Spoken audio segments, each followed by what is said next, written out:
잠언 17장 22절의 말씀입니다. 마음의 즐거움과 심령의 근심. 17장 22절 말씀 맨 위에 한 줄 우리 함께 받들어 읽겠습니다. 마음의 즐거움은 양약이라도 심령의 근심은 뼈를 마르게 하느니라. 아멘. 잠언 17장 22절의 말씀을 오늘의 말씀으로 함께 한 구절을 묵상하려고 하는데, 제 마음 가운데 어제 우리가 나눈 이 마음이라는 것, 마음이 히브리어로 레브라고 그랬죠. 이 레브라고 하는 이 마음이 즐거움으로 찼을 때, 우리 마음이 기쁨과 즐거움이 가득할 때 그것은 우리의 삶에 양약이 되고 보약이 된다. 그건 우리가 잘 아는 일이고 또 많이 들었던 말씀이죠. 뿐만 아니라 심령의 근심은 뼈를 마르게 한다. 그 심령은 요 마음보다도 더 깊은 것을 이야기해요. 영어 성경에도 뭐라고 되어 있냐면 spirit이라고 되어 있죠. 심령의 근심은 a crushed spirit이라고 되어 있잖아요. 그러니까 깨어진 영혼, 마음 안 속에 또 깊은 곳에 있는 우리의 영이 깨어지고 근심에 의해 가지고 사로잡혀 있으면 그것은 더 심각한데 뼈를 마르게 한다, 이렇게 되어 있어요. 여러분, 뼈가 중요한 것 아시죠? 뼈는 우리 몸을 지탱하는 기둥과도 같고, 사실은 더 중요한 것은 그 뼈 속에 있는 골수가 있는데 그 골수는 조혈세포입니다. 그래서 그 안에서 백혈구도 생산하고 적혈구도 만들어내고, 근데 하루에 그 혈액세포를 5천억 개를 만들어낸대요. 깜짝 놀랐어요. 저도 뼈를 마르게 한다 하는 말씀을, 뼈가 그렇게 중요한 거죠. 그러니까 우리 몸을 이렇게 건강하게 지탱해주고 또 걸어 다닐 수도 있고 활동할 수도 있게 하는 하나의 버팀목이 되기도 하지만 그 안에서 건강한 피를 생산해내는 거예요. 그런데 근심이 뼈를 마르게 한다는 거죠. 그 건강한 생명 현상을 유지하기 위해서 뼈에서 피를 만들어내고 적혈구, 백혈구 이런 조혈세포에서 피를 만들어내서 건강한 혈액이 만들어져야 되는데, 사실 피에 생명이 있는 것 우리 다 알고 있잖아요. 피는 생명입니다. 그러니까 그 생명이 하루에 5천억 개의 그 세포들이 막 만들어지면서 우리가 이제 생명 현상을 유지하고 건강한 생명으로 살아갈 수 있는데, 근심을 하게 되면 그 생명 활동이 지장을 받는 거죠. 이 근심은 우리의 건강뿐만 아니라 우리의 그 삶의 행복한 삶의 질을 만드는 것에 가장 독이 되는 것이 근심입니다. 근심은 뼈를 마르게 한다. 이 말씀이 제 마음에 이제 다가왔어요. 왜냐하면 목회자인 저도 근심하지 않을 수 없거든요.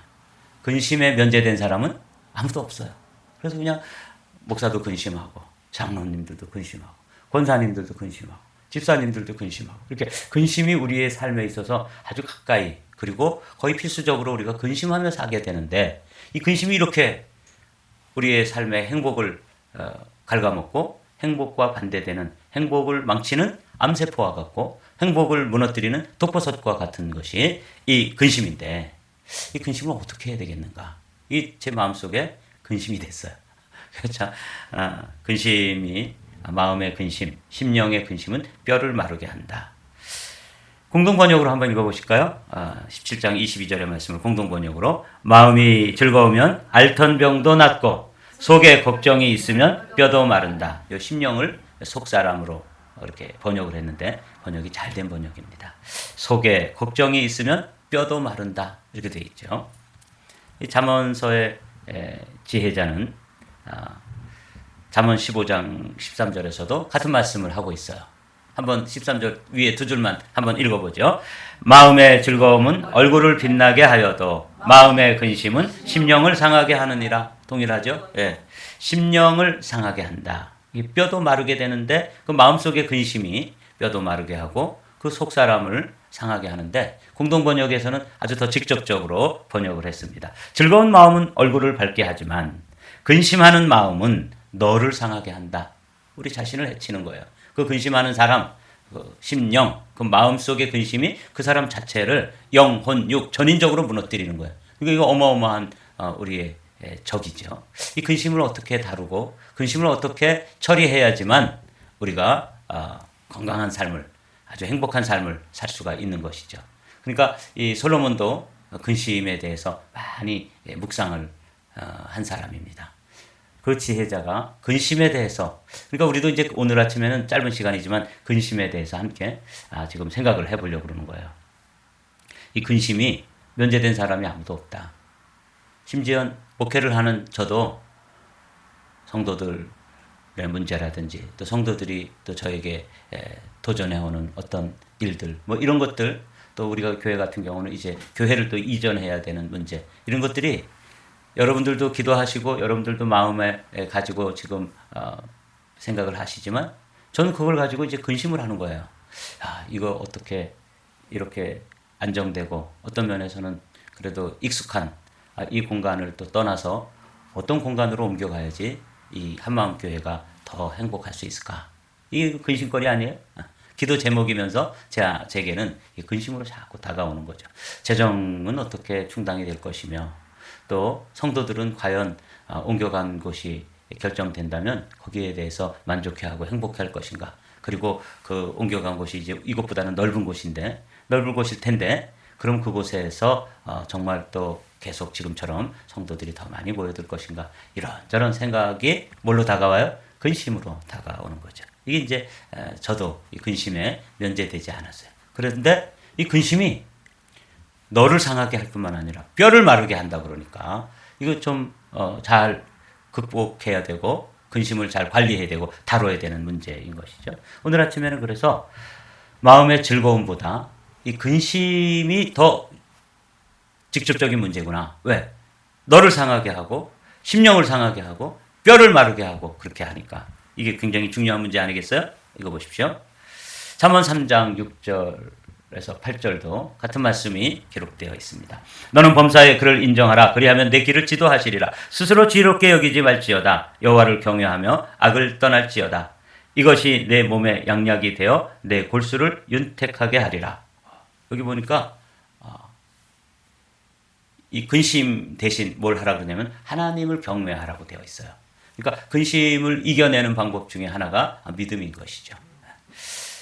범사의 그분을 인정하고 그분이 인도하시는 길로 가고 자기 지혜를 의지하지 않고 여호와 하나님을 경외할 때 이 지혜가 이 여호와를 경외하는 이 믿음이 우리 몸에 양약이 되어 그 뼈를 마르게 하고 골수를 아주 메마르게 하던 그것이 골수를 윤택하게 하는 거예요. 골수가 윤택하게 되니까 거기서 막 조혈작용이 아주 왕성하고 활성화되면서 건강이 온전해지는 것이죠.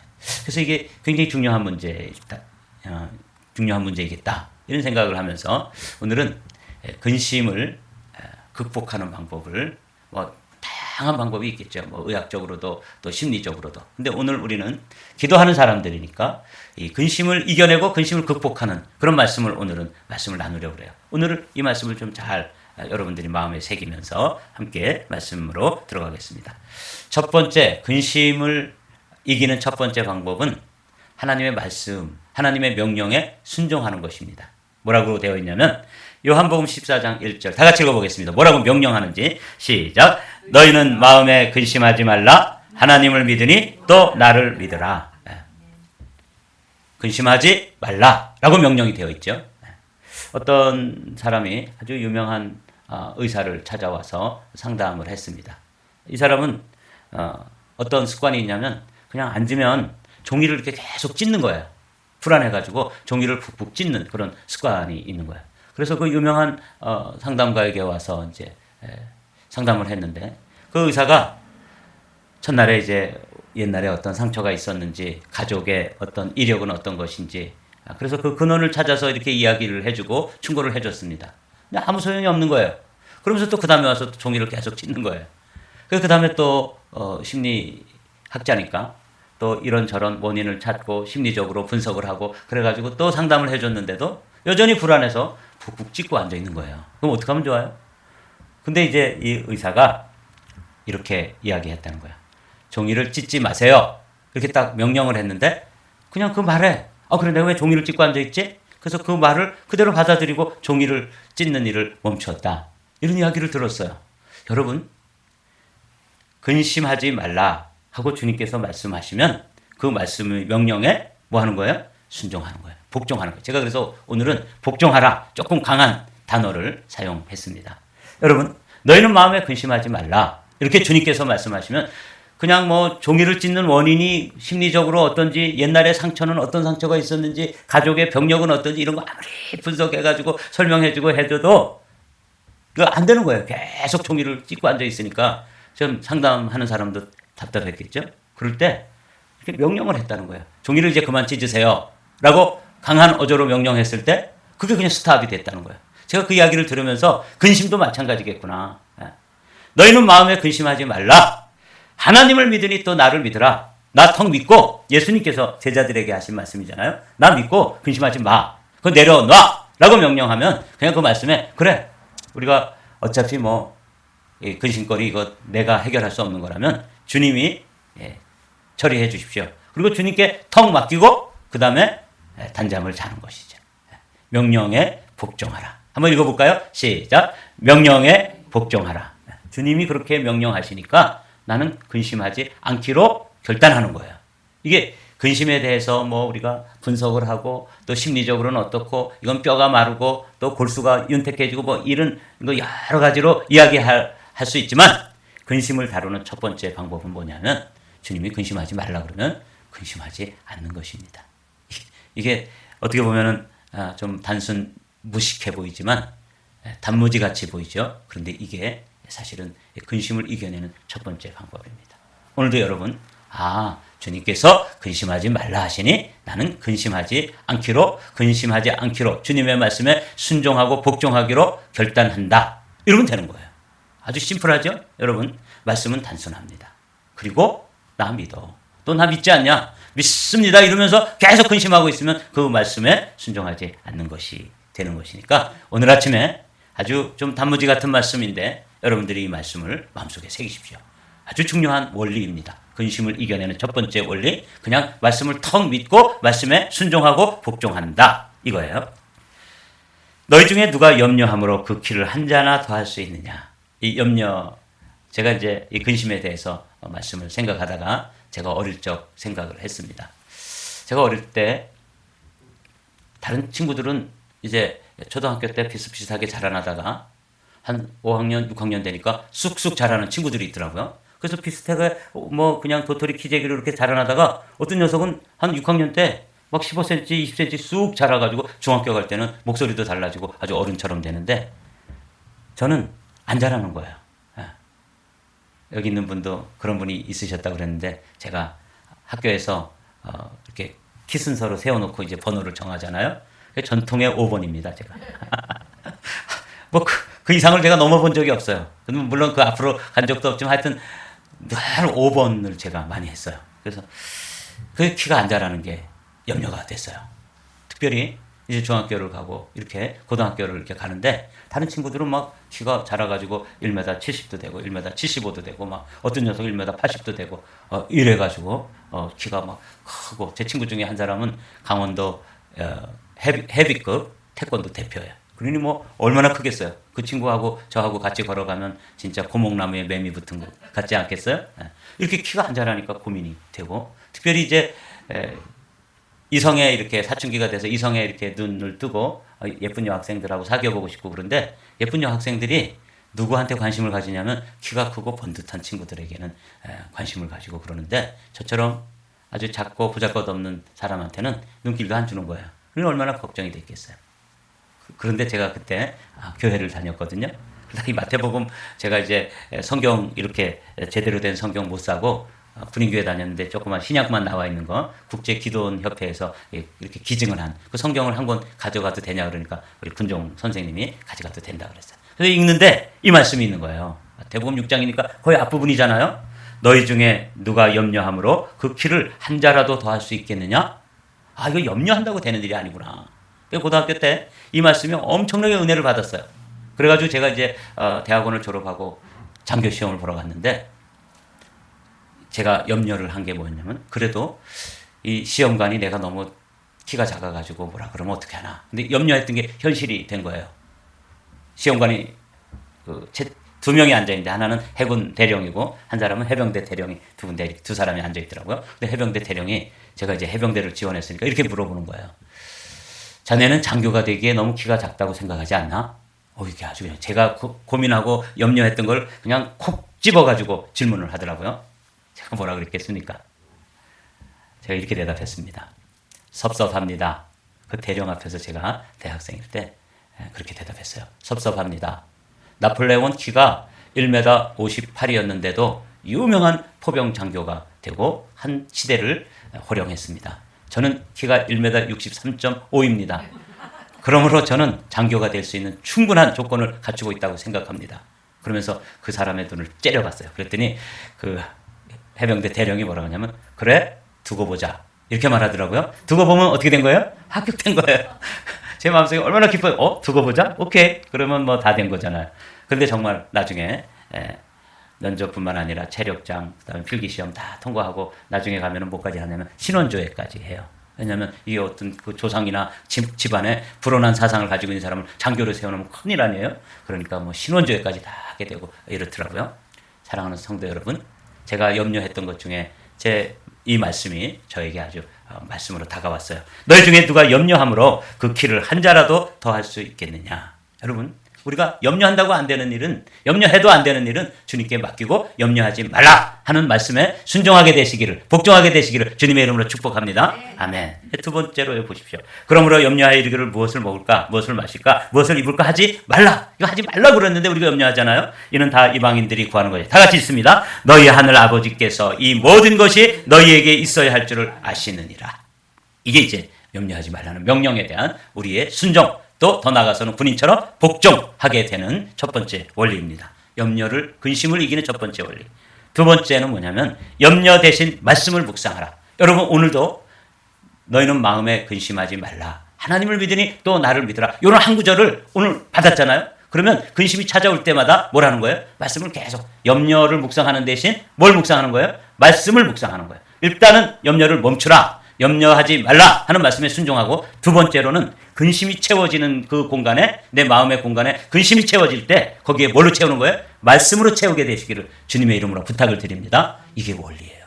그러니까 내일 일을 위하여 염려하지 말라. 내일 일은 내일 염려할 것이요 한날의 괴로움은 그날의 족하니라. 이 마태복음 6장에 예수님도 근심에 대해서 아주 깊은 말씀들을 주시더라고요. 사랑하는 성도 여러분, 말씀을 묵상하십시오. 하루를 근심으로 살지 않고 하루를 말씀으로 살게 되시기를 주님의 이름으로 축복합니다. 그리고 새벽에 여러분처럼 이 새벽 기도에 나오신 분들은 이제 말씀을 듣다가 어떤 한 구절을 딱 마음에 클릭이 되면 그 말씀을 하루 종일 되새기는 거예요.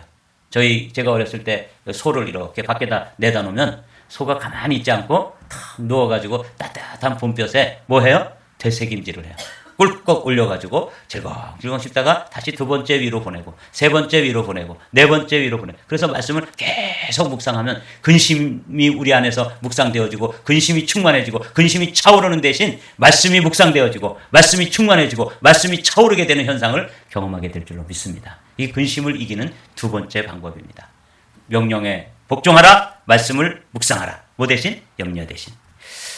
이거 보십시오. 항상 기뻐하라, 쉬지 말고 기도하라, 범사에 감사하라. 이것이 그리스도 예수 안에서 너희를 향하신 하나님의 뜻이다. 이렇게 되어 있죠. 이제 마지막으로 감사로 기도하라. 이렇게 되어 있어요. 첫 번째로는 명령에 복종하고, 두 번째로는 말씀으로 우리 자신을 채워야지만 그 채운 만큼 근심이 떠나가는 거죠. 여기 여러분 물컵이 있는데, 여기 물컵에 지금 이만큼 물이 있거든요. 물을 채우면 채울수록 여기 안에 있는 공기가 빠져나가지 않겠어요? 그런 것과 똑같은 원리입니다. 우리 안에 근심이 차 있는데 말씀이 채워지면 근심은 그만큼 사라지고, 말씀이 차오르면 그만큼 사라지고, 이렇게 되는 원리로 세 번째는 뭐냐? 기도하는 것입니다. 우리 빌립보서 4장 6절에서 7절 아주 유명한 구절이니까 다 같이 읽고 또 외우게 되시기를 부탁드립니다. 다 같이 읽어봅니다. 아무것도 염려하지 말고 다만 모든 일에 기도와 간구로 너희 구할 것을 감사함으로 하나님께 아뢰라. 그리하면 모든 지각에 뛰어난 하나님의 평강이 그리스도 예수 안에서 너희 마음과 생각을 지키시리라. 그렇습니다. 감사로 기도하라. 요약해 볼까요? 이것입니다. 한번 읽어보죠. 시작. 명령에 복종하라. 근심 대신 말씀을 묵상하라. 감사로 기도하라.